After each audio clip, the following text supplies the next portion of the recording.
Hey everybody, I'm Dave with Growing the Home Garden. Today I thought I'd come out here and give you a little bit of a garden tour because we are about to start getting some frosts. This week we've got temperatures tonight, it's supposed to be about 39, and in a couple days we'll have a 32-degree temperature at night, which probably means most of these plants are not going to be in the same condition in a few days.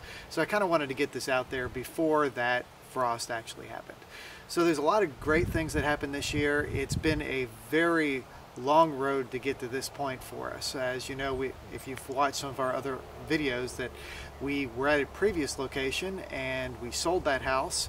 It actually sold within a weekend, which was quite amazing, and everything kind of went so fast and so good, and I really hope that that person who bought our house is going to be very happy there.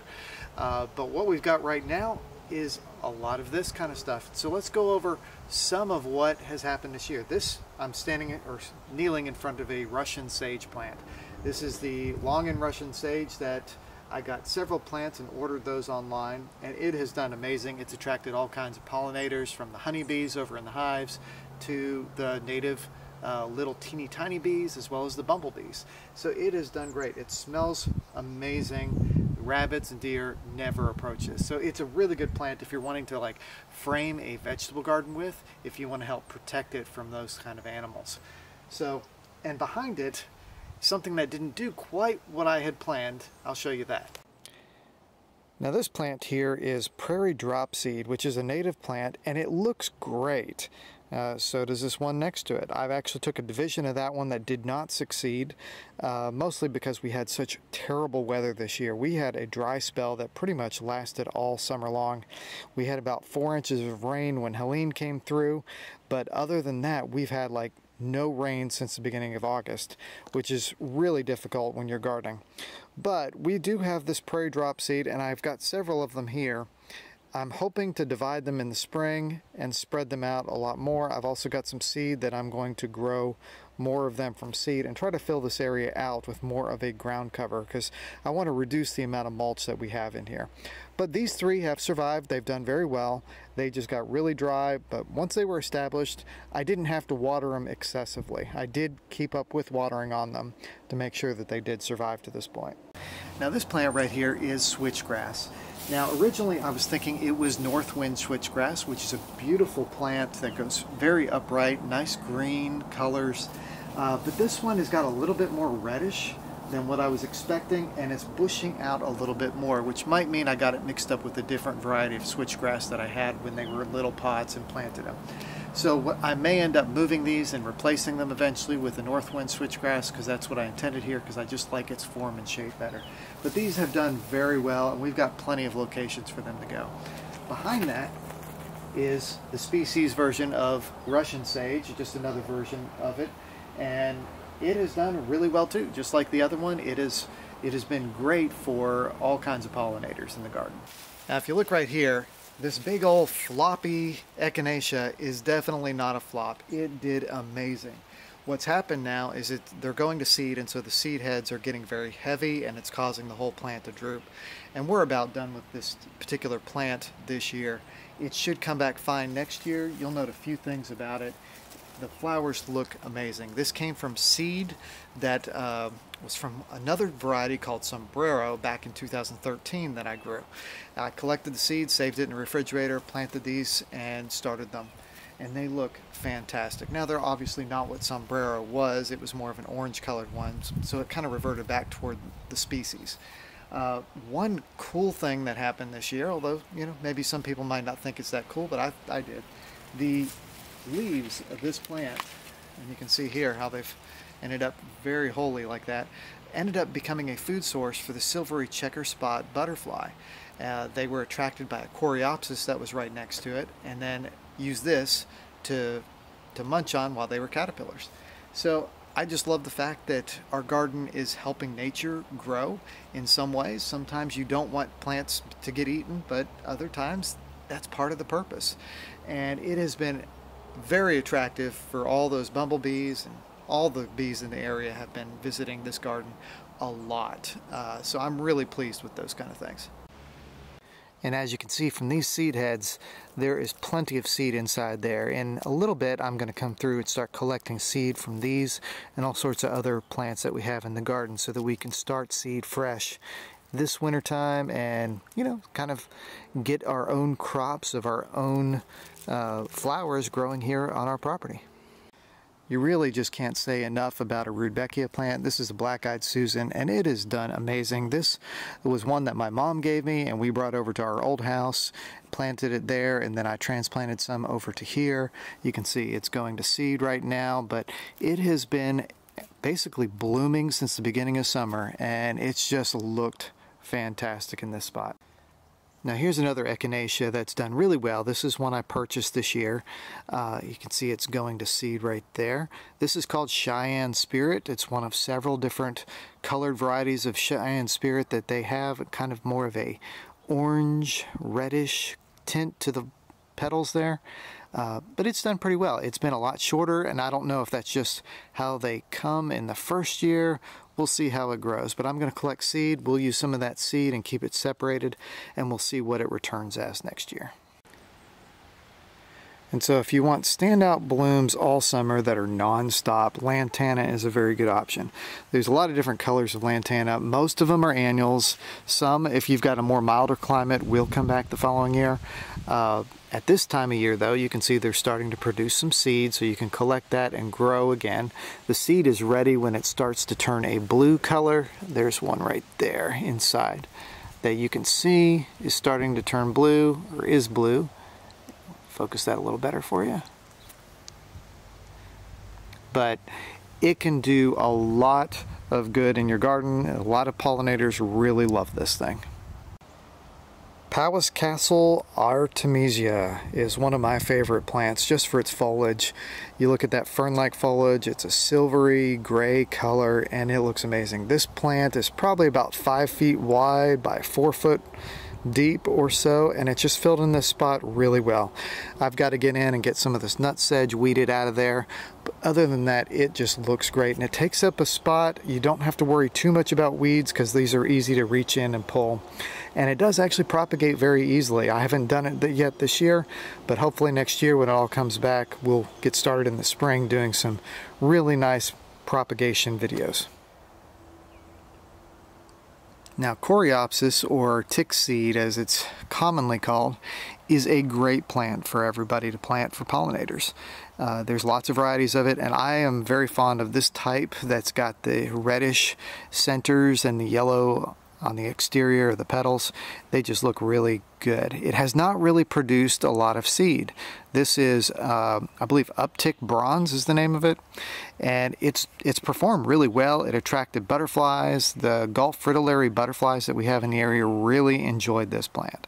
So if you want butterflies, plant Coreopsis. It's a great plant. I would probably lean toward one that is more of a self-sowing variety because typically Coreopsis will live about 2 to 3 years and then they kind of fade out. So I mentioned these plants the other day in a video. You can check out the link.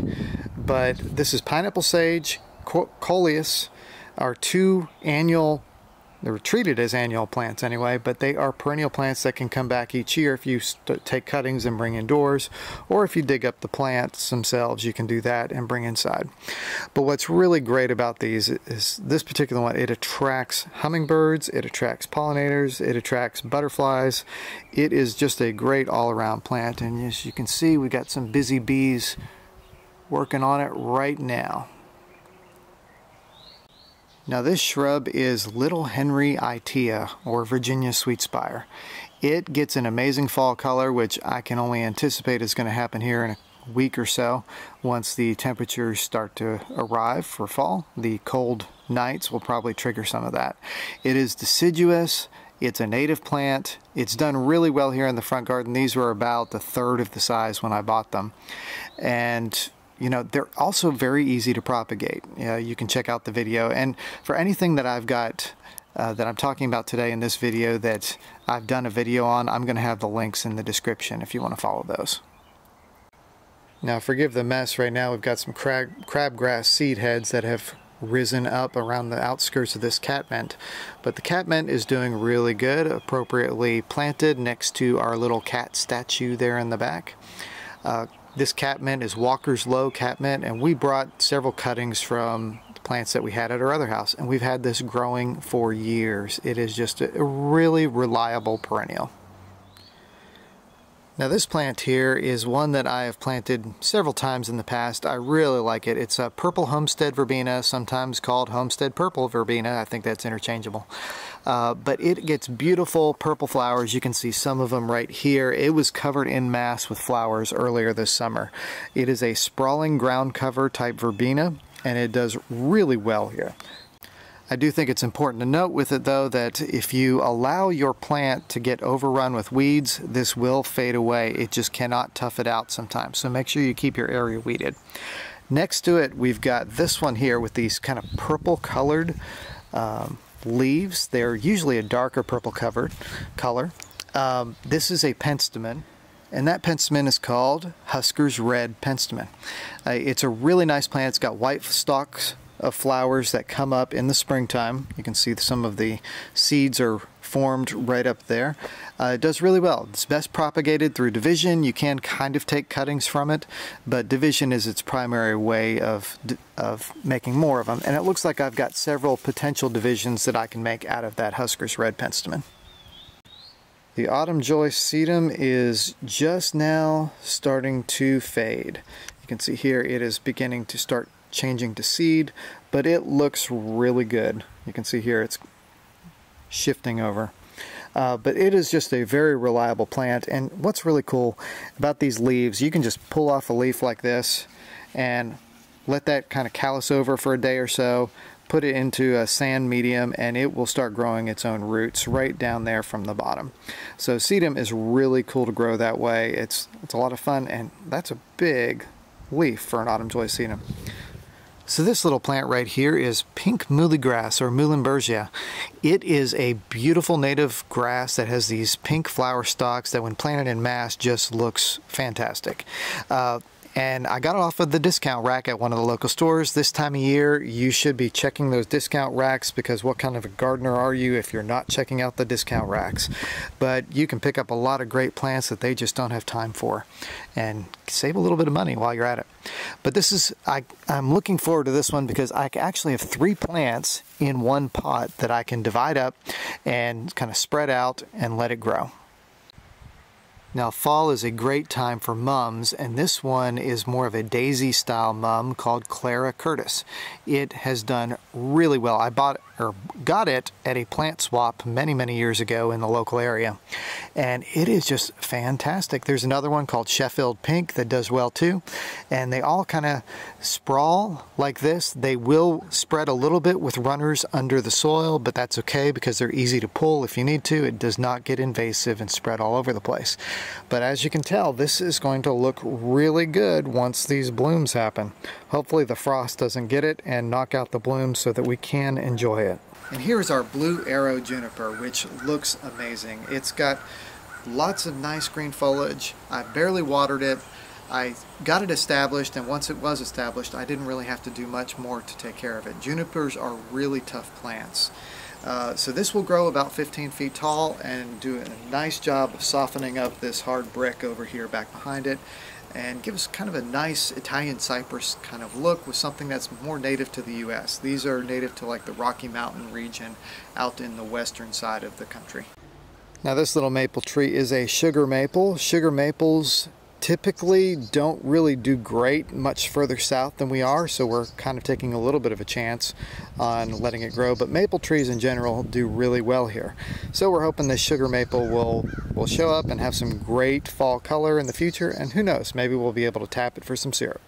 Now this is a baby birch tree that we've got. It came from seed from one of the trees on our other property. Before we moved, we had a lot of these, and I've got several more birch trees that I can plant out here. They are doing really well. Now they like a lot of water, so we've got it on a downslope where a lot of water drainage is going to come off of the house, so I think this should be a good successful location for it. One thing you'll note is I've got this cage around it. We've got deer here, and if you ever want to protect your trees, put something like this around it, because the deer in the fall will do what they call rubbing, and they'll take their antlers and rub alongside of little trees, which in a lot of cases can actually kill them off. So you want to be careful. Once a tree is older and more established, it's not a problem if they get a little bit of rubbing on them. But when they're this size, it could pretty much kill off the tree if they did it too much. Now this garden bed may look a little rough. I've got some hostas and heucheras that are all planted in here. But we also have armadillos out here, and the armadillos have come in and kind of dug up the area. I think they're looking for little mice or insects or things that they want to eat. And so the plants around it are a little bit of collateral damage. So I'm going to have to go through and figure out how we can prevent those critters from getting into this bed better. But you can see I've got a lot of the hostas and heucheras that I had at the other place. One of the challenges was finding a good shady location, and there's a lot more sun here than I would necessarily choose in this little spot for these plants. So hopefully they will tolerate it just fine. They get morning sun and afternoon shade. So we'll see how that goes, but I may have to create some sort of shade either through the use of trees or structures or something. So we'll see how that all plays out in the future. And so this is my makeshift potting area of the moment. I took some shelves that were in our old shed and moved them over here to use as a potting bench area. This is temporary. I've got plans for some better things later. And I've got storage totes there for soil, and then the pots over on the shelves over there. And we put down some landscape fabric to keep weeds from getting into this area. I would like to eventually turn this into a paver patio area, maybe doing some concrete. We'll see how that goes, but that's down the road. We've got other projects in front of that for now. And these are some cuttings of boxwood that I rooted and potted up yesterday. They were doing really well. They came out of this flat here. I've still got some more to go and move over to this. But boxwoods are one of those things that as long as you keep them wet, and they were pretty good in this kind of a flat right here where they've got no holes in the bottom, and then this tray here, they just stayed moist all summer long. I didn't even remember that they were there. I dug them out the other day and I was like, oh wow, I've got cuttings that I need to pot up. So that was pretty cool. I also was able to pot up a couple of yews. This is Densiformis yew, and they do root really well in the wintertime. You can get some cuttings of it here probably, maybe in December or so, and then stick just like the boxwood cuttings up there, and they will root. So I got 2 out of about 8, mostly because I neglected them because we were doing other things like getting our old house ready for sale. So as you might know, moving is not easy, and it took us a long time to get to this point where we're fully on the property. We sold the house at the end of August, which was a really whirlwind process because it went a lot faster than we expected. I kind of thought we'd have 6 weeks or so to get everything else moved out of the shed and the greenhouse and clean up the place in the back, but we only had about 2 weeks. So we did a big rush to get it all finished up. But we did a lot of renovation to the old house, which took us a lot of time, and that was time away from being able to do the garden over here. But what I'm looking forward to is this year, this fall, and into next year, we're here full time, and we can really start to grow this place into what we want it to be. So I'm looking forward to doing a shed eventually, hopefully starting it this winter sometime. I'm looking forward to doing a garden fence because we had deer penetrating into the garden and eating all the tomato plants, which is unfortunate, but we are out here in the country in an area on 7 acres, which you would expect some sort of wildlife to come in and become a little bit of an issue sometimes. I want to build a greenhouse. So those are all projects that are on the list. We'll see what order we can get to them in. There's a lot of work to be done.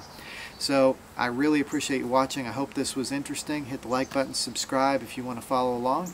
And thanks again for watching and keeping up with us here at Growing in the Home Garden.